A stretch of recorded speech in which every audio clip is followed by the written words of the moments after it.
కొన్ని నిమిషాలు తండ్రి నీ లేఖనములో ఉన్నటువంటి ప్రతి మాటను కూడా మేము పరిశీలనగా తెలుసుకుని మా బ్రతుకులు మార్చుకోవడానికి నీ కృపను దయచేయమని మా ప్రభును ప్రియరక్షకుడైన యేసుక్రీస్తు వారి నామంలో అడిగి వేడుకుంటున్నాము తండ్రి, ఆమేన్.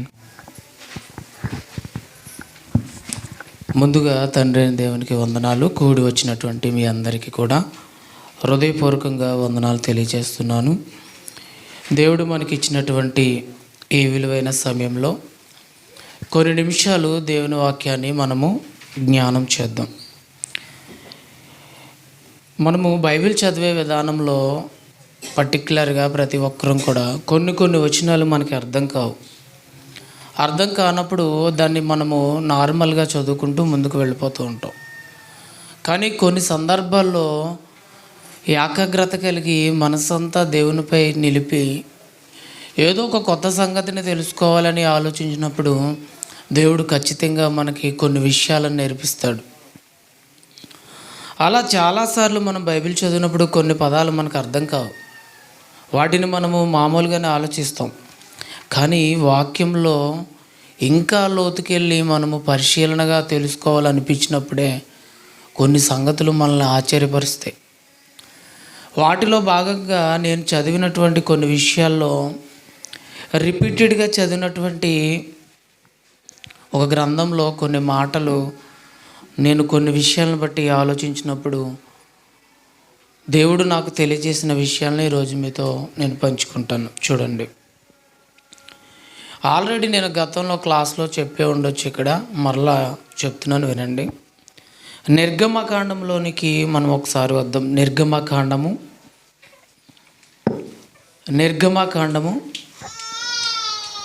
2వ అధ్యాయము 1వ వచనం చదువుకుందాం. నిర్గమకాండము 2వ అధ్యాయము 1వ వచనం చదువుకుందాం. లేవి వంశస్థుడు ఒకడు వెళ్ళి లేవి కుమార్తెను వివాహము చేసుకొనెను. చాలు, నెక్స్ట్ చదవండి. ఆ స్త్రీ గర్భవతి అయి కుమారుని కని వాడు సుందరుడై ఉండుట చూచి 3 నెలలు వానిని దాచెను. చాలమ్మ. ఈ నిర్గమకాండం విషయానికి వచ్చేటప్పుడు మనం ఎక్కువ మన ఫోకస్ అంతా ఎవరి మీద ఉంటుందంటే మోషే గారి గురించే ఉంటుంది. ఈ నిర్గమకాండం విషయానికి వచ్చేటప్పటికి మనం అందరం ఎవరిని ఫోకస్ చేస్తామంటే మెయిన్గా మోషే గారు. ఎందుకంటే మోషే గారి పుట్టుక, ఆయన జీవన విధానం అంతా ఇక్కడే కనిపిస్తుంది మనకి. మనం ఎవరి గురించి చదివినా అంటే మనకి ఇంపార్టెంట్ ఎవరి గురించి మాట్లాడుకుంటున్నాం, మోషే గారు మెయిన్. అందుకే ఆ పదాన్ని మనం ఏం చేస్తామంటే చాలా క్యాజువల్గా చదువుకుంటూ వెళ్ళిపోతున్నాం. లేవి వంశస్థుడు ఒకడు వెళ్ళాడు, లేవి కుమార్తెని ఏం చేసుకున్నాడంటే వివాహం చేసుకున్నాడు. తర్వాత ఆ స్త్రీ గర్భవతి అయి ఏమైంది, కుమారుని కంది. ఆ కుమారుడు ఎలా ఉన్నాడంటే సుందరుడు. ఆయనే మనకు కావాలి. ఆయన ఎవరంటే మోషే గారు. అయితే దీన్ని బాగా ఆలోచించినప్పుడు నేను కూడా చాలాసార్లు మోషే గారి గురించి స్టడీ చేసినప్పుడు కేవలం మోషే గారిని మాత్రమే ఆలోచించాను, కానీ దేవుడు ఇక్కడ ఈ పదాన్ని ఎందుకు రాయించడం అనేది మనం ఆలోచించలేదు. తర్వాత మరలా చదివినప్పుడు అప్పుడు అర్థమైంది, దేవుడు ఒక పదాన్ని రాయించాడంటే దాని వెనకాల అంతర్యము చాలా లోతుగా ఉంటుంది. అది మనం తెలుసుకున్నప్పుడే దేవుడు ఆ పదాన్ని రాయించడం అనేది అర్థమవుద్ది. దాన్ని మనం మాట్లాడుకుందాం. ఈ 2వ అధ్యాయం 1వ వచనమే ఈరోజు మనం మాట్లాడుకుంటున్నాం. ఏమన్నాడంటే లేవి వంశస్థుడు ఒకడు, బాగా వినండి ఈరోజు. లేవి వంశస్థుడు ఒకడు అంటే లేవి గోత్రానికి సంబంధించినటువంటి ఒక పురుషుడు. లేవి వంశస్థుడు ఒకడు వెళ్ళాడంట, లేవి కుమార్తెను ఏం చేసుకున్నాడంట, వివాహం చేసుకుంటే ఒకే గోత్రానికి చెందినటువంటి 2 స్త్రీ పురుషులు వివాహం చేసుకున్నారు. లేవి వంశస్థుడు అంటే లేవి గోత్రంలో పుట్టినటువంటి ఒక పురుషుడు అదే లేవి గోత్రంలో పుట్టినటువంటి ఒక కుమార్తెని వివాహం చేసుకోడు. ఇందులో ఏమైనా వేరియేషన్ ఉందా? ఒకే వంశస్థులు, ఒకే గోత్రానికి చెందినవారు వివాహం చేసుకున్నారు. ఇక్కడ కనిపించేది అదే. ఎందుకు ఈ లేవి వంశస్థుడు ఎవరు, లేవి కుమార్తె ఎవరు? వీళ్ళే మోషే గారి తల్లిదండ్రులు. ఈ లేవి వంశస్థుడు ఎవరు అని ఆలోచిస్తే మనకి బైబిల్లో తెలుసు, అమ్రాము. ఈ లేవి వంశస్థురాలు ఎవరంటే ఈ లేవి కుమార్తె పేరేంటంటే యోకేబేదు. వీరు వంశావళిలోకి వెళ్ళి ఒకసారి మనం ఆలోచిద్దాము. ఏమని రాస్తున్నాడంటే చూడండి, ఆదికాండము 29వ అధ్యాయంలోకి రండి. ఈ అసలు లేవి ఎవరు, లేవి వంశముల గురించి ఒక్కసారి మనం క్రమముగా చదువుకుందాం. ఆదికాండము 29వ అధ్యాయము 34వ వచనం చదువుదాం. చూడండి, ఆదికాండము 29:34 నుంచి చదువుకుందాం. ఎవరంటే ఈ స్త్రీ పేరు లేయా. వినండి, చదవండి. నెక్స్ట్, ఆమె మరలా గర్భవతి అయి కుమారుని కని చదవండి, కుమారుని కని తొదకు ఈసారి నా పెనిమిటి నాతో హత్తుకుని ఉండును, అతనికి 3 కుమారులను కంటుననుకుని అందుచేత అతనికి లేవి అని పేరు పెట్టిన. ఈ లేవి వంశం గురించి మనం మాట్లాడుకుంటున్నాం. లేవి తల్లిదండ్రులు ఎవరంటే యాకోబు, లేయా. వాళ్ళ మూడో కుమారుడు ఎవరంటే లేవి. ఇప్పుడు లేవి కుమారుడు, మనకు కావాల్సిన లేవి వంశం రావాలి. లీస్టు మెయిన్ లేవి అనే వ్యక్తిని మనం చూసాం. లేవి తల్లిదండ్రులు ఎవరంటే యాకోబు గారు, లేయా గారు. ఇప్పుడు లేవి గారు మనకు కావాలి. ఇప్పుడు లేవి గారి భార్య గురించి బైబిల్ ఎక్కడన్నా రాయబడిందంటే లేవికి వివాహమైందని రాయబడింది, కానీ లేవి గారి భార్య గురించి బైబిల్ ఎక్కడ కూడా ప్రస్తావించబడలేదు. మరి లేవి సంతానం గురించి రాయబడిందంటే లేవి గారి సంతానం గురించి బైబిల్లో ఉంది. అది ఆదికాండము 35వ అధ్యాయంలో ఒకసారి చూద్దాం. ఆదికాండము 35:23 కూడా ఒకసారి చదువుకుందాం. యాకోబు కుమారులు ఎంతమంది అంటే, ఇప్పుడు యాకోబు కుమారుల గురించి వచ్చింది లిస్టు. ఇలా 12 మంది గోత్రాలు, అందులో ఒకడెవరంటే లేవి అని చదవండి. యాకోబు జ్యేష్ఠ కుమారుడు రూబేను, షిమ్యోను, లేవి. చాలు, లేవి లిస్ట్ వచ్చింది కదా యాకోబు సంతతిలో. ఇప్పుడు మనకు ఎవరు కావాలంటే లేవి గారి కుమారులు కావాలి. అది ఆదికాండంలో చూద్దాం ఒకసారి. ఆదికాండము 46వ అధ్యాయము, ఆదికాండము 46వ అధ్యాయంలో చూద్దాం. ఆదికాండము 46:11 వచనం చదువుకుందాం. చూడండి, లేవి కుమారులైన గెర్షోను, కహాతు, మెరారి. లేవి వంశంలో లిస్ట్ చదువుకుంటున్నాం. ఇప్పుడు లేవి తల్లిదండ్రులు ఎవరో మన బైబిల్లో చూసాం. ఇప్పుడు లేవి కుమారులు ఎవరినో మనం చూసాం. లేవి కుమారులు ఎంతమంది? ఇప్పుడు 3 కనపడుతున్నారు. ఒకళ్ళు గెర్షోను, నెక్స్ట్ కహాతు, మెరారి. ఈ 3 గురించి మనం మాట్లాడుకుంటాం. ఇందులో ప్రాముఖ్యంగా ఒక వ్యక్తి మనకు కావాలి. ఎవరిని వెతుకుతున్నామంటే మనం ఇప్పటి వరకు లేవి వంశస్థుడిని వెతుకుతున్నాం.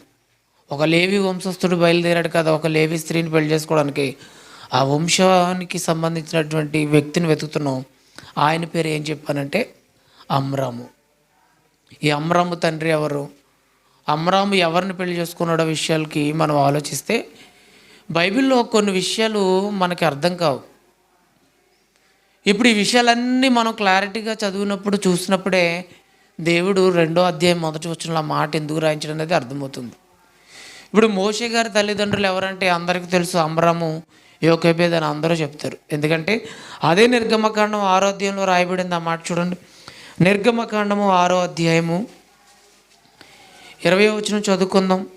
నిర్గమకాండము 6వ అధ్యాయము 20వ వచనం చదువుకుందాం.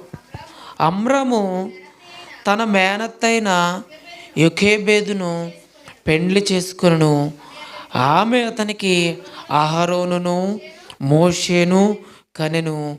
అమ్రాము 130 ఏండ్లు బ్రతికెను. ఇప్పుడు అమ్రాము గారి యొక్క పిల్లలు కూడా మనం చూసాం. లేవి వంశస్థుడు ఎవరంటే ఈ వ్యక్తి పేరేంటి? అమ్రాము. ఈ అమ్రాము కుమారులు ఎవరంటే మోషే, అహరోను, మిర్యాము. వీళ్ళ 3 కూడా ఎవరంటే అమ్రాము యొక్క పిల్లలు. అయితే ఇక్కడ ఒక పదాన్ని మరలా చదువుదాం చూడండి, 20వ వచనం.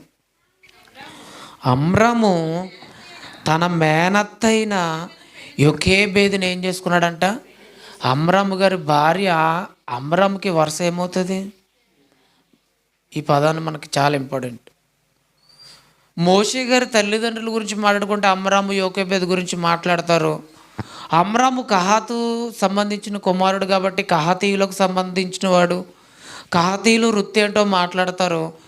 యొకేబేదు తన కుమారుని ఎలా పెంచిందో మనం మాట్లాడుకుంటాం. కానీ ఇక్కడ మేనత్త అని ఎందుకు మెన్షన్ చేశాడు? అక్కడ లేవి వంశస్థుడు ఒకడు వెళ్ళి లేవి కుమార్తెను వివాహం చేసుకున్నాడని ఎందుకు రాయించాడు అంటే ఈ వరుస విషయం మనకు అర్థం కావాలి. అవునా కదా? మనం ఈ రోజున వివాహాలు చేసుకుంటున్నామంటే వరుస అవుతారో లేదో చూసే చేసుకుంటారు. అవునా కదా? ఇప్పుడు ఈ కోణంలోకి వస్తే ఎవరైనా సరే మేనత్తను పెళ్లి చేసుకున్న వాళ్ళు ఎక్కడైనా చూసారా మీరు? మేనత్త వరుస అవుద్దాని వాళ్ళు ఎవరైనా పెళ్లి చేసుకున్నారా? ఎవరి నుంచోనని మీరు విన్నారా? మరి ఏంటి ఇక్కడ వరుస తేడా వస్తుంది? ఇక్కడ అదే విషయాన్ని మనం ఆలోచించాలి. దీన్ని బట్టే 2వ అధ్యాయం 1వ వచనంలో ఆ మాట రాయించాడు. లేవి వంశస్థుడు ఒకడు వెళ్ళి లేవి కుమార్తెను వివాహం చేసుకున్నాడు అని ఆ మాట రాయడానికి కారణం ఏంటంటే ఈ ఒక వచనమే. అందుకే అంటున్నాడు, అమ్రాము తన మేనత్త అయినటువంటి యొకేబేదుని ఏం చేసుకున్నాడంటే వివాహము చేసుకున్నాడు. ఇంతకీ అమ్రాము తండ్రికి ఎంతమంది పిల్లలు మనం ఆలోచించాలి. అమ్రాము తాత ఎవరో మనకు అర్థం కావాలి. అమ్రాము తాత ఎవరు ఇంతకీ? మీకు అందుకే ఆర్డర్ చూపించుకొచ్చాను. అమ్రాము తాత ఎవరు అవుతారు? ఇప్పుడు లేవి అవుతాడు. అర్థమవుతుందో అర్థం కావట్లేదా? కుదంతా ఈ విషయాలు ఎలా ఉంటాయంటే కొంచెం కన్ఫ్యూజ్గా ఉంటే జాగ్రత్తగా వినండి. ఇప్పుడు లేవి మెయిన్ కుటుంబానికి పెద్ద. అతన్ని బట్టి తర్వాత తరాలు రావాలి. ఒక వంశం రావాలంటే దానికి మూల పురుషుడు కావాలి కదా. ఆ మూల పురుషుడే ఎవరంటే లేవి. బాగా గుర్తుపెట్టుకోండి. లేవికి ఎంతమంది పిల్లలు ఉన్నారంటే 3 అని చదువుకున్నాం. 3 పేరు ఏం పేరు చెప్పాను? గెర్షోను, కహాతు, మేరారి. 3 కుమారులు అని చెప్పుకున్నాం. ఇప్పుడు అమ్రాము తండ్రి ఎవరంటే కహాతు. అర్థమైందా మీకు? అమ్రాము తండ్రి ఎవరు? కహాతు. ఇప్పుడు అమ్రాముకి లేవి ఏమవుతాడు? తాత అవుతాడు. అర్థమైందా అర్థం కాలేదా? చూద్దాం. మీకు అర్థం కావడానికి మరలా ఇంకో రెఫరెన్స్ చూపిస్తాను చూడండి. ఆదికాండము 46వ అధ్యాయము 11వ వచనం చూశారు కదా. ఇప్పుడు ఇంకో రిఫరెన్స్ చూడండి. నిర్గమకాండం, అదే నిర్గమకాండం 6:16 చదవండి. నిర్గమకాండము 6వ అధ్యాయము 16వ వచనం చదువుకుందాం. చదువమ్మ. లేవి కుమారుల పేర్లు వారి వారి వంశావళి చొప్పున ఇక్కడ చెప్తున్నాడు. ఇప్పుడు మనం మాట్లాడుకునే వ్యక్తి ఎవరంటే లేవి. లేవికి వంశం ఉంది కదా. ఆ వంశం ఎవరిని బట్టి వచ్చింది? లేవిని బట్టి. లేవి పిల్లల లిస్ట్ చెప్తున్నాడు. వారి వారి వంశావళుల ప్రకారము వారి పేరులు ఏంటంటే చదవండి. గెర్షోను, కహాతు, మేరారి. లేవి 130 ఏండ్లు బ్రతికెను. చాలు. లేవి కుమారుల పేరేంటి? లేవి కుమారుల పేర్లు ఏంటి? గెర్షోను, కహాతు, మేరారి. మనకు ఎవరు కావాలి మెయిన్? ఇప్పుడు అమ్రామ్ గురించి తెలియాలి. అర్థమైందా? యొకేబేదు అమ్రామ్కి మేనత్త ఎలా అయిందో మనకు అర్థం కావాలి. ఇప్పుడు లేవి కుమారులు 3 కనపడుతున్నారు. గెర్షోను, కహాతు, మేరారి 3 కనిపిస్తున్నారు. అయితే అమ్రాము తండ్రి ఎవరంటే నెక్స్ట్ 18వ వచనం చదువుకుందాం. కహాతు కుమారులు అమ్రాము, ఇష్హారు, హెబ్రోను, ఉజ్జియేలు. అర్థమైంది కదా? ఇప్పుడు కహాతు కుమారులు ఎవరు? అమ్రాము. ఇప్పుడు అమ్రాము తండ్రి ఎవరంటే కహాతు. కహాతు తండ్రి ఎవరంటే లేవి. లేవి తల్లిదండ్రులు ఎవరంటే యాకోబు, లేయా. మనకి వంశావళి క్లారిటీగా వచ్చేసింది. మరి ఇప్పుడు యొకేబేదు అమ్రాముకి మేనత్ ఎలా అయింది అంటే, ఇప్పుడు లేవి కుమారుల లిస్టులోకి వస్తే లేవికి 3 మగపిల్లలు తప్ప ఆడపిల్ల కనిపించట్లేదు. మేనత్త వరుస గురించి మనం మాట్లాడుకుందాం. ఇప్పుడు మనకు ఎవరైనా మేనత్త అవ్వాలంటే వాళ్ళు ఏ రకంగా అవుతారు చెప్పండి? 1 తండ్రి చెప్పాలి. తండ్రి అక్క కానీ చెల్లి కానీ కావాలి. అంతేనే కదా? తండ్రికి అక్క కానీ చెల్లి కానీ అయినప్పుడే మనకి ఏ వరుస అవుతారు? మేనత్త. ఇప్పుడు అమ్రాముకి యొకేబేదు మేనత్త అవ్వాలంటే లేవికి మరొక కుమార్తె ఉండాలి. అంతేనే కదా? ఇప్పుడు లేవికి ఎంతమంది పిల్లలు ఉన్నారంటే మీరు బైబిల్ అంతా తిరిగేసి చూడండి. పాత నిబంధనలో 3 చూపిస్తాడు. ఆ రెఫరెన్స్లే మీకు చూపిస్తాను చూడండి. ఆదికాండము 46:11 చూడండి ఒకళ్ళు. ఆదికాండము 46వ అధ్యాయము 11వ వచనం చదువుకుందాం. లేవి కుమారులైన గెర్షోను, కహాతు, మేరారి. ఇక్కడ ఎంతమంది కనిపించారు? 3 కనిపించారు. నెక్స్ట్ నిర్గమకాండము 6వ అధ్యాయము 16వ వచనం కూడా చదువుకుందాం. లేవి కుమారుల పేర్లు వారి వారి వంశావళుల చొప్పున ఏమనగా, 1 మొదటిగా గెర్షోను, 2 కహాతు, మేరారి. నెక్స్ట్ దినవృత్తాంతముల మొదటి గ్రంథము 6వ అధ్యాయము 16వ వచనం కూడా చూద్దాం. దినవృత్తాంతముల మొదటి గ్రంథము 6వ అధ్యాయము 16వ వచనం కూడా చదువుకుందాం. లేవి కుమారులు గెర్షోను, కహాతు, మేరారి. ఇంతేనా? ఇంకేమైనా పేరని రాయబడియా? మీరు ఎక్కడ చదివినా లేవి వంశంలో ఈ 3 పేర్లే రాయబడ్డాయి. మరి కుమార్తె ఉందా లేదంటే అక్కడే బాగా ట్విస్ట్. బాగా ఆలోచించాను. మరి నిర్గమకాండంలో ఎందుకు రాయించాడు? లేవి వంశస్థుడు ఒకడు వెళ్ళి లేవి కుమార్తెని వివాహం చేసుకున్నాడని. ఇప్పుడు లేవికి కుమార్తె అవుతేనే కదా ఇతనికి మేనత్త అవుతుంది. అంతేనే కదా? అమ్రాముకి మేనత్త అవ్వాలంటే కహాతుకి ఏమవ్వాలి? యోకెబెదు.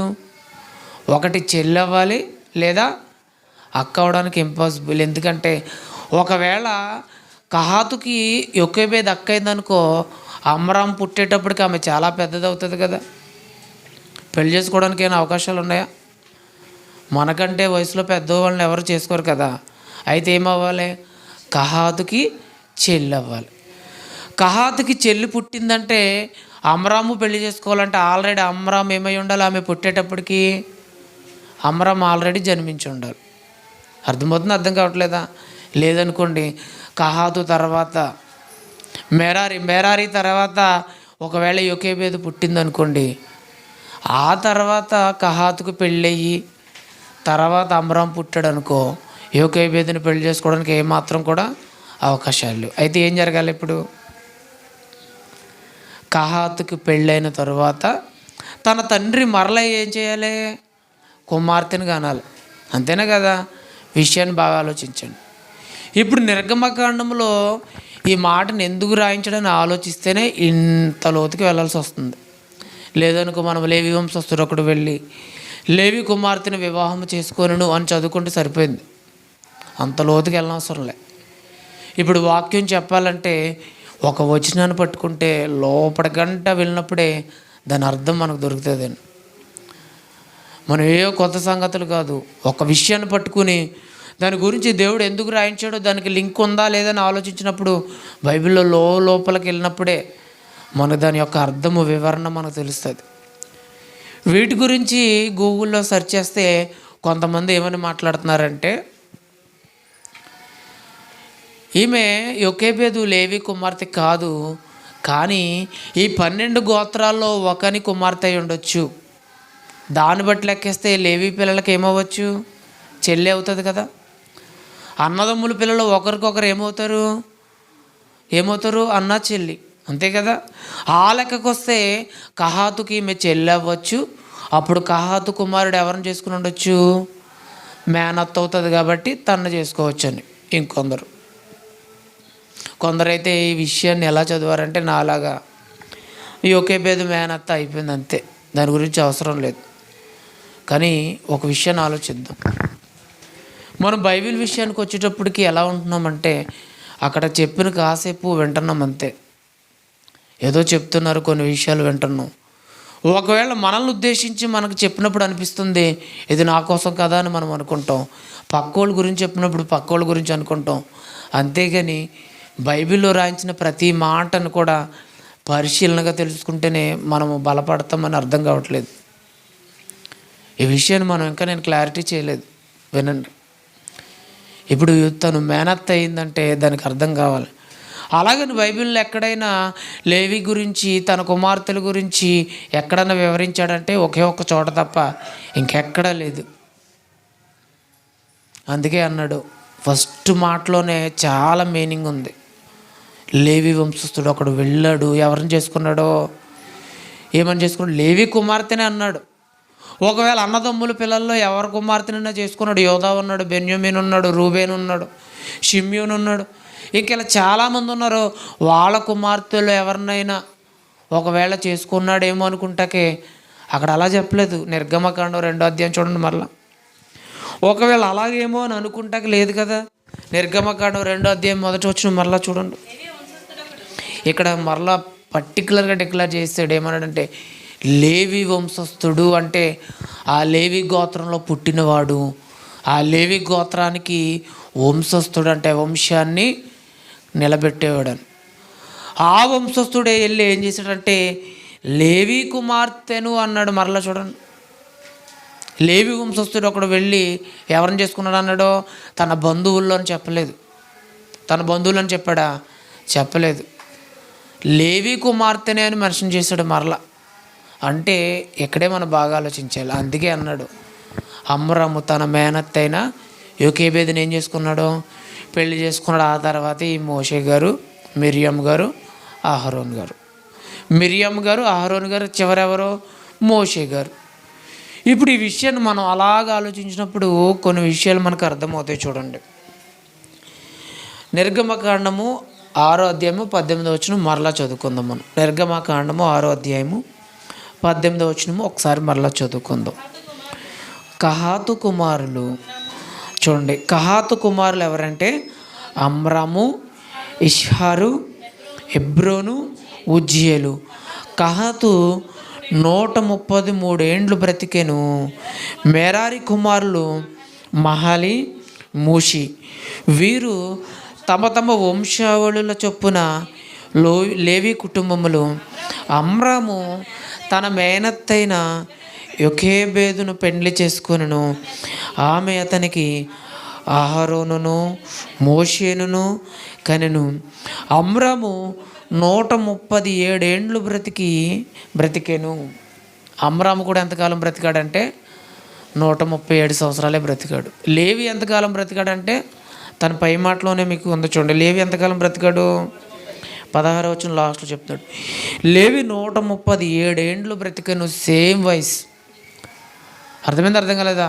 తాత ఎంతకాలం బ్రతికాడో మనవడు కూడా అదే వయసు కలిగి ఉన్నాడు. సేమ్ ఒకే వయసులో చనిపోయారు. ఇప్పుడు ఈ కహాతు కుమారుడే ఎవరంటే అమ్రాము. ఇప్పుడు అమ్రామ్కి యోకేబేదు మేనత్ ఎలా అయిందంటే మనం చదువుకున్న లిస్ట్ ప్రకారం లేవికి పురుషులు తప్ప కుమార్తెలు లేరని 3 రెఫరెన్స్లో మనం చదువుకున్నాం. అంతేనే కదా. లేవికి కుమారులు తప్ప కుమార్తెలు లేరని మనం 3 రెఫరెన్స్లో చదువుకున్నాం.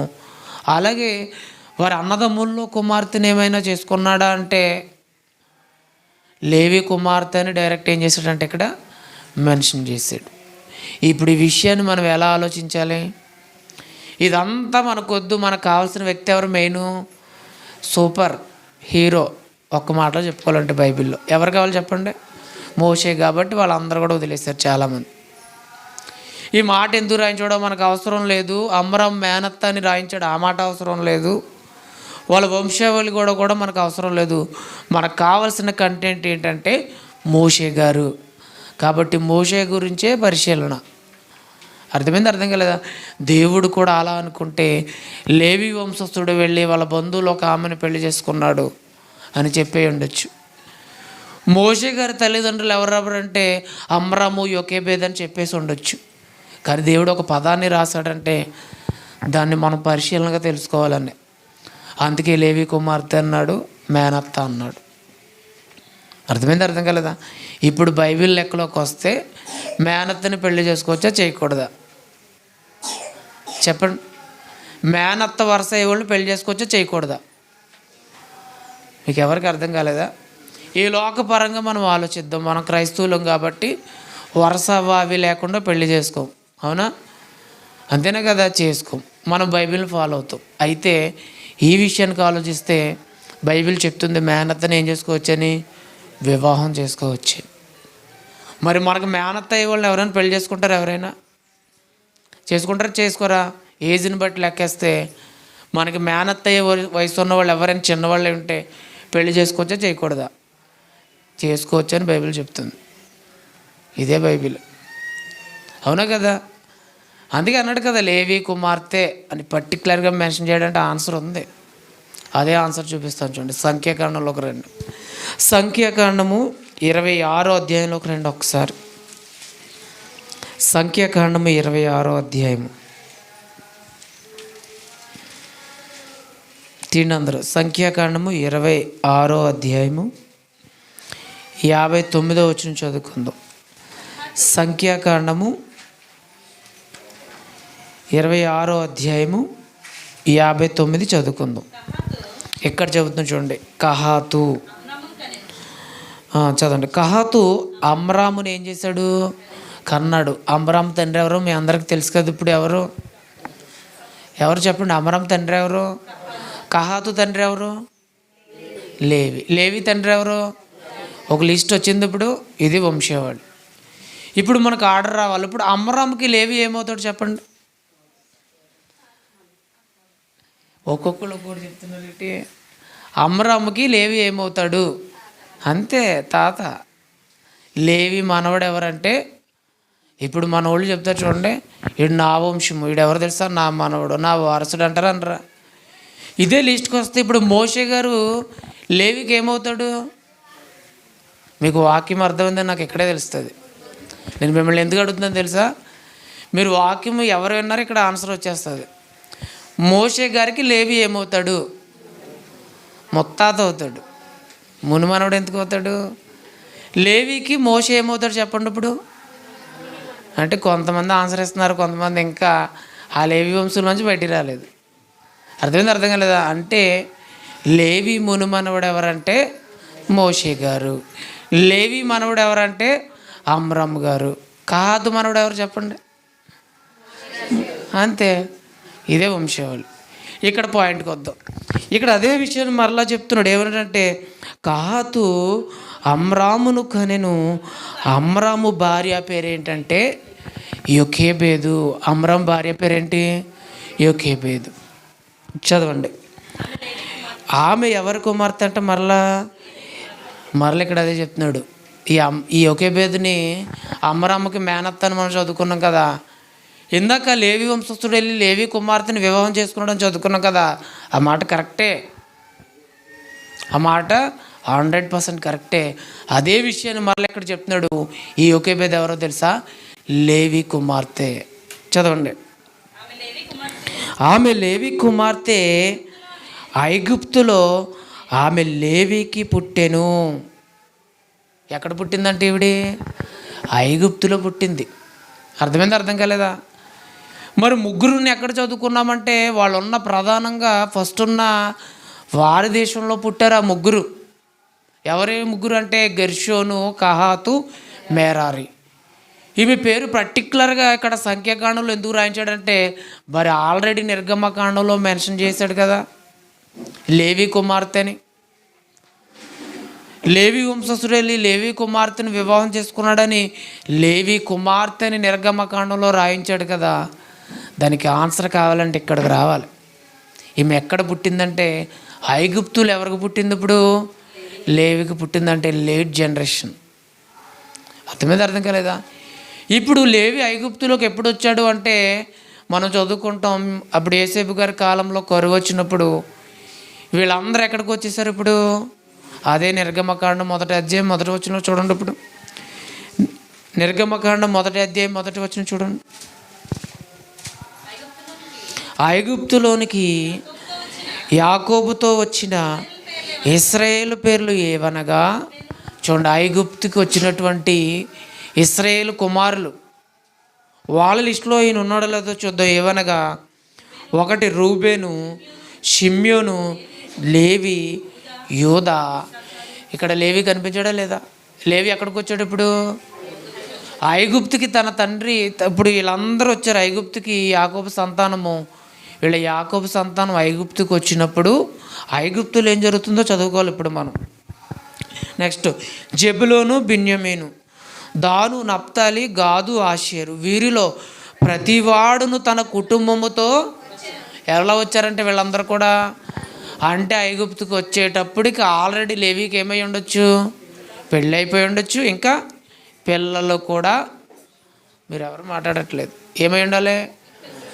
ఐగుప్తుకి లేవి వచ్చేటప్పటికి పెళ్ళి అయిపోయింది. నెక్స్ట్ పిల్లలతో వచ్చాడు. ఇదే మనకు అర్థం కావాలి. వారు కుటుంబములతో వచ్చెను. యాకోబు గర్భమున పుట్టిన వారు అందరూ 70 మంది. అప్పటికి యోసేపు ఐగుప్తులో ఉండెను. యోసేపును అతని అన్నదమ్ములు అందరూ, ఆ తరము వారు అందరూ కూడా ఏమైపోయారు? చనిపోయారంట. చూడండి మరి ఇప్పుడు ఎలా ఆలోచిస్తే యోసేపు సంతతితో యోసేపు అన్నదమ్ములు అంటే అన్నదమ్ములు లేవి ఉన్నాడా లేడా? అంటే లేవి కూడా అక్కడ ఏమై ఉండాలి? ఇప్పుడు ఎక్కడ చనిపోయాడు? బాగా ఆలోచించండి. ఇప్పుడు ఐగుప్తులో లేవి చనిపోతే మరి పిల్లలు ఎలా పుట్టారు? మీకు అర్థమవుతుందా? అర్థం కావట్లేదా? ఇదే బైబిల్. మరి ఇప్పుడు ఇక్కడ ఏం చెప్పాడంటే ఐగుప్తులో లేవికి పుట్టింది ఈమె పేరు యొకేబేద్ అన్నాడు. యొకేబేదుని లేవి గారు ఎక్కడ కన్నారని చదువుకున్నాం మనం. ఇప్పుడు ఐగుప్తు దేశానికి వచ్చినప్పుడు కన్నాడు అనుకున్నాం. మరి లేవి గారు ఐగుప్తుకి ఎలా వచ్చాడంటే కుటుంబంతో వచ్చాడు. పెళ్ళి అయిపోయింది, పిల్లలతో వచ్చాడు. వచ్చిన పిల్లలు ఎంతమంది అంటే 3 కనిపిస్తున్నారు. వారు ముగ్గురే గెర్షోను, కహాతు, మెరారి. ఈ 3 పేర్లే వంశావళి గ్రంథమందు రాయబడింది. మరి ఎక్కడేమన్నాడు? ఐగుప్తులోకి వచ్చాకే ఆమె పుట్టిందని రాయబడింది. ఇక్కడేం చెప్పాడంటే యోసేపు తరము వారు అందరూ, తన అన్నదమ్ములు అందరూ కూడా ఏమైపోయారు? చనిపోయారు. అంటే ఈ మాట ఎప్పుడు చెప్పబడిందంటే మళ్ళీ చదువుకుందాం. చూడండి, యోసేపును అతని అన్నదమ్ములందరూ, ఆ తరము వారు అందరూ చనిపోయిరి.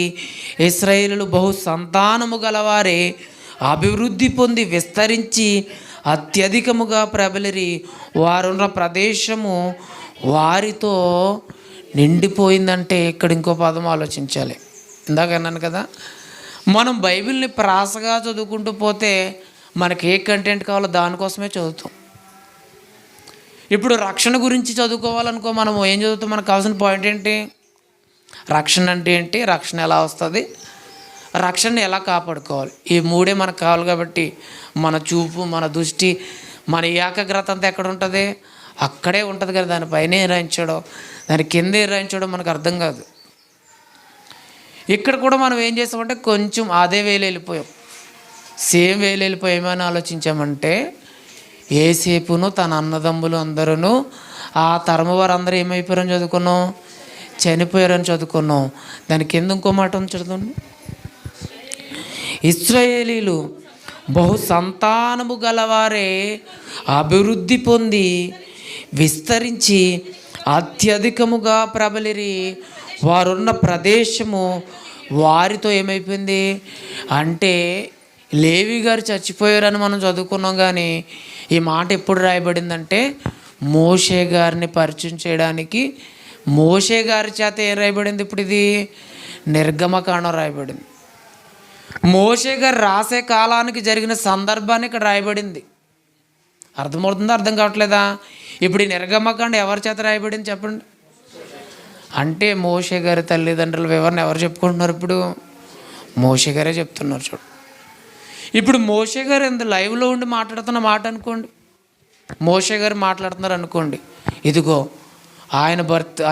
ఆయన జనన విధానం చెప్తున్నాడు. నేను పుట్టేటప్పటికి నా పితరులు, నా తల్లిదండ్రులు, నాకున్నటువంటి అన్నదమ్ములు అందరూ కూడా మా ఇశ్రాయేలు సంతానం అంతా ఎక్కడికి వచ్చేసాం? మేము ఐగుప్తులోకి వచ్చేసాము. ఎవరి గురించి చెప్తున్నప్పుడు మోషే గారు మెయిన్ తన జీవితం గురించి పరిచయం చేస్తున్నాడు.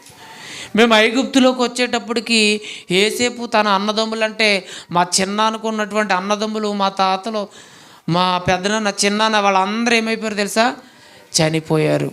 ఎప్పుడు ఈ విషయాలను రాస్తున్నాడు? మోషే గారి పరిచయంలో రాస్తున్నాడు. అంటే అప్పటికి ఎంతకాలం జరిగి ఉండొచ్చు చూడండి. అర్థమైంది? అర్థం కాలేదా? అంటే ఇప్పుడు లేవి ఈ యొకేబేదుని ఎక్కడ కన్నాడని రాయించాడు? ఐగుప్తులోనే. అందుకే అన్నాడు వారు అభివృద్ధి పొందారు, విస్తరించారు. అక్కడ వారు ఎక్కువ మంది వాళ్ళు అయిపోయారంటే అక్కడికి వచ్చాకే తను కన్నాడనే మాట రాయించింది కూడా అక్షరాల సత్యము. ఇప్పుడు ఒక పదాన్ని మనం చదువుకున్నప్పుడు ఆల్రెడీ చనిపోయాడని రాయబడింది. మరి ఎలా పుట్టాడంటే ఎలా కుదురుతుంది? కన్ఫ్యూజ్ అయ్యారా అవ్వలేదా? నెక్స్ట్ ఇదే పదాన్ని మనం ఏం చదవాలంటే లేవి కుమార్తె అని రాయించాడు. మరి లేవికి కుమారులు తప్ప కుమార్తెల గురించి ఎక్కడా రాయించలేదు. అందుకే ఒక పదాన్ని దేవుడు రాయించి మీరు ఏ అధ్యాయంలోనైనా ఏ వచ్చినైనా మీరు ప్రారంభం స్టార్ట్ చేశారనుకో, ఆ ఒక్క పదాన్ని మీరు బాగా ఆలోచించండి. ఫస్ట్ దానికి ఆన్సర్ కోసం వెతకండి, ఖచ్చితంగా దాంట్లో చాలా డెప్త్ ఉంటుంది. ఒక్క వచనంలో ఎంత ఆన్సర్ చెప్పచ్చా? అర్థం కాలేదా? మనం ఒకే ఒక వచనం గురించి మాట్లాడుకుంటున్నాం. ఏంటి ఆ వచనం అంటే నిర్గమకాండము 2వ అధ్యాయము 1వ వచనం. ఏంటి? లేవి వంశస్థుడు ఒకడు వెళ్ళాడు, లేవి కుమార్తెను ఏం చేసుకున్నాడు? వివాహం చేసుకున్నాడు. అంతేనా? ఆ ఒక్క పదానికి ఎంత అర్థం వచ్చింది చూడండి. ఎన్ని రెఫరెన్స్లకు వెళ్ళాల్సి వచ్చింది. ఆ మాట రాయించడం కరెక్టే కదా. ఆమె లేవి కుమార్తెనా? అవును, లేవి కుమార్తె. ఆమె లేవి కుమార్తె అయితే ఇప్పుడు ఆలోచించండి, లేవికి ఎంతమంది పిల్లలు చెప్పండి. ఇప్పుడు 3 కుమారులు, ఒక కుమార్తె. కుమార్తె పేరు ఏం పేరు చెప్పచ్చు? ఎప్పుడు పుట్టింది? ఐగుప్తులోకి వచ్చాక పుట్టింది. ఆమె లేట్ జనరేషన్. అర్థం కాలేదా? ఇప్పుడు బాగా ఆలోచించండి. ఇప్పుడు కహాతుకి ఆమె ఏమవుతుందంటే చెల్లె అవుతుంది. అవునా? ఇప్పుడు కహాతు పిల్లలకి ఆమె ఏమవుతుంది? వరుస మేనత్తే కదా. ఇప్పుడు బాగా ఆలోచించండి. ఇప్పుడు అమ్మరామ్మకి పెళ్ళి అయిపోయింది, అమ్మరామ్మకి కుమారులు పుట్టేశారు. అలా ఉంచండి. కహాతుకు పెళ్ళి అయిపోయింది, కహాతుకు పిల్లలు పుట్టేశారు. పిల్లలు పుట్టేసాక కూడా వాళ్ళ నాన్న పిల్లల్ని కంటున్నాడు అనుకోండి, పుట్టిన కుమార్తె ఏమవుతుంది వీళ్ళ పిల్లలకి? కహాతుకు చెల్లె అవుతుంది, కహాతు పిల్లలకు మేనత్తే అవుతుంది. ఇంకేమైనా అవుతుందా? అవ్వదు. ఇప్పుడు కహాతు పిల్లల్లో అమ్రాము పెద్దోడు. ఎలా అంటే ఈ ఒకే పేద మీద పెద్దోడు. అర్థం కాదా? పెద్దోడు కాబట్టి ఇప్పుడు ఎవరిని చేసుకోవాలి చెప్పండి? తన్నే చేసుకోవాలి.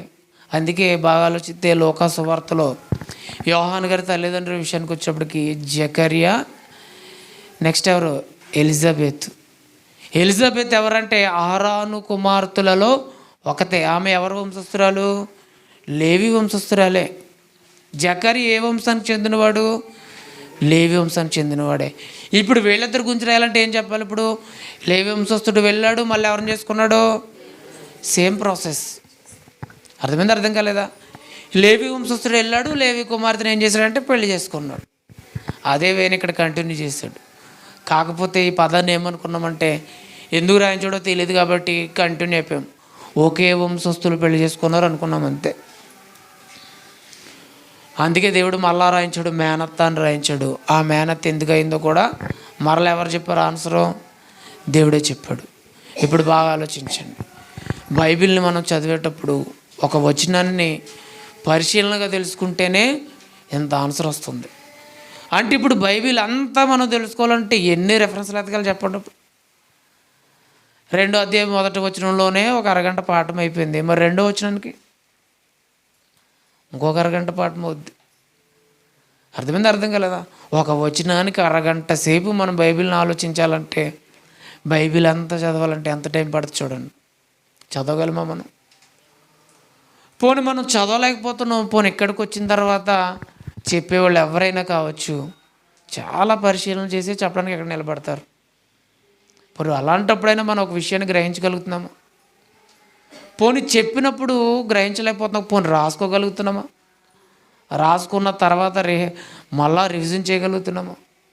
విన్న సంగతులను గుర్తుపెట్టుకోగలుగుతున్నామా? మన పరిస్థితులు ఎలా ఉంటాయంటే మనము చదవలేము, వినలేము, విన్నా ఎదుటి వారికి ఏం చేయలేము, చెప్పలేము. మరి ఎప్పుడు బలపడతాం చూడండి. ఇలాగే దశలోనికలో ఒక సంఘం ఉంది. వాళ్ళు ఏం కోరుకుంటున్నారంటే కొత్త విషయాల కోసం ఎదురు చూస్తున్నారంట. ఏదో ఒక కొత్త విషయాన్ని విందామని ఎప్పుడు సభ జరిగిన అక్కడికి వెళ్ళి కూర్చుంటున్నారంట కొత్త విషయాల కోసం. మనం కూడా అలాగే ఉన్నామనుకోండి, కొత్త విషయాలు వింటూనే ఉంటాం, పాత విషయాలు మర్చిపోతూనే ఉంటాం. అర్థం కావట్లేదా? బాగా ఆలోచించండి. ఇప్పుడు పర్టికులర్గా ఈ కహాతు గురించి మాట్లాడుకుంటే ఇంకొక పాఠం అవుతుంది. కహాతు వారు చేసే పని ఏంటి, కహాతీయులుగా వారిని ఎందుకు నియమించాడు, వాళ్ళు చేసే పని ఏంటంటే వాళ్ళు చేసే పని వేరు, కానీ వాళ్ళ కుమారుని తీసుకొచ్చాడు, వాళ్ళ కుమారుల్లో నుంచి ఇంకో కుమారుని పుట్టించాడు. అతన్ని బట్టి ఇశ్రాయేలు ప్రజలందరినీ ఏం చేశాడు? రక్షించాడు. అర్థం కాలేదా? బాగా ఆలోచించండి. ఇప్పుడు ఒక లేవి గురించి ఆలోచిస్తే ఎంత లోతుకి వెళ్ళాలి, మరి మిగిలిన 11 గోత్రాల గురించి ఏం చేయాలి? చాలా ఉంది కదా బైబిల్ విషయాలు. కాబట్టి బాగా ఆలోచించండి. మనం పైన చదువుకుని వెళ్ళిపోయేవారుగా ఉండకూడదు. ఒక విషయాన్ని చదువుకుందాం, ఎందుకు రాయించడానికి ఆలోచిద్దాం. మనం స్పీడ్గా దూకేస్తామనుకోండి, ఆ విషయం అక్కడతో మనకి ఇంకేమీ అర్థం కాదు. ఒక్కసారి ఆగి ఆలోచించామనుకోండి, దాంట్లో ఇంకొక మాట దేవుడు రాయిస్తాడు. ఆ మాట చదువుకుని మనం ముగించుకుందాం. చూడండి, మరలా చదువు 2వ అధ్యాయం 1వ వచనం. నిర్గమకాండం 2వ అధ్యాయం 1వ వచనం మరలా చదువుకుందాం. లేవి వంశస్థుడు ఒకడు వెళ్ళి లేవి కుమార్తెను వివాహము. ఈ మాట కరెక్టా రాంగా? మనం చదువుకున్న దాన్ని బట్టి రైటా రాంగా? కరెక్టే 100%. ఇప్పుడు దీని గురించి నేను రీసెర్చ్ చేసినప్పుడు కొన్ని వెబ్సైట్లో ఏమని ఉందంటే, ఇది తర్జుమాలో లోపం అని ఉంది. అర్థం కాలేదా? బైబిల్ తర్జుమాలో లోపం. తన మేనత్తైన యొకేబేద్ అనే పదము కూడా తర్జుమా లోపమనే ఉంది. దాన్ని బట్టి కొందరు ఏం రాసుకొచ్చారంటే, దీన్ని ఏమని రాసుకొచ్చారంటే, ఇదిగో ఆమె లేవికి కుమార్తె కాదు, లేవి సహోదరుల్లో ఎవనో కొన్ని కుమార్తె అయి ఉండొచ్చు. అర్థం కాలేదా? ఇది హెబ్రూ బైబిల్లో ఫాదర్స్ సిస్టర్ అని ఉంది. ఫాదర్స్ సిస్టర్ అంటే ఏంటి అర్థం? తండ్రుల చెల్లి. అర్థం కాలేదా? ఇప్పుడు మనం చదువుకునేటువంటి బైబిల్లో ఇంగ్లీష్లో తర్జుమాలు ఏముందంటే ఫాదర్ సైడ్స్ అని ఉంది. అర్థం కాలేదా? అంటే వీటిని బట్టి ఆలోచిస్తే వాళ్ళు చెప్పింది కరెక్ట్ అనుకుంటే మరొక రిఫరెన్స్ మనకు దొరికింది కదా. ఐగుప్తులో లేవికే పుట్టిందని ఒక పదం మనం చదువుకున్నాం కదా. దాన్ని బట్టి ఆలోచిస్తే అప్పుడు ఏమర్థమైంది? ఇప్పుడు ఏం ఆలోచించాలంటే మనం ఇంటర్నెట్లో కాదు, ఎక్కడ ఎతకాలి? ఇప్పుడు బైబిల్ ఇంటర్నెట్లో పెట్టాలన్నా ఎక్కడ చూడాలి? బైబిల్లోనే చూడాలి. ఈ టాపిక్ నేను ప్రిపేర్ చేసుకుని రాత్రి చూశాను. అసలు ఏ కోణంలో అతనికి కుమార్తెలు లేరు కదా. ఈ ఆల్రెడీ ఇక్కడ లేవి కుమార్తెని రాయించాడు. అసలు బయట వెబ్సైట్స్ ఏం చెప్తున్నాయని చూస్తే అందులో నాకు కనపడింది ఇదే. తన కుమార్తె కాదు. ఒక హిస్టరీ రాసుకొచ్చేసాడు ఒక ఆయన. హితబోధ అని ఒక పేజీ ఉంది. ఆ పేజీలో ఈ కాన్సెప్ట్ అంతా రాసేసాడు ఆయన.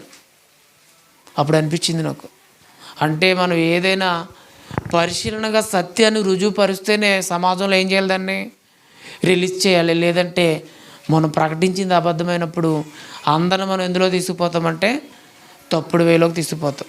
అర్థం కాలేదా? ఆలోచించండి. ప్రార్థన చేసుకుందాం.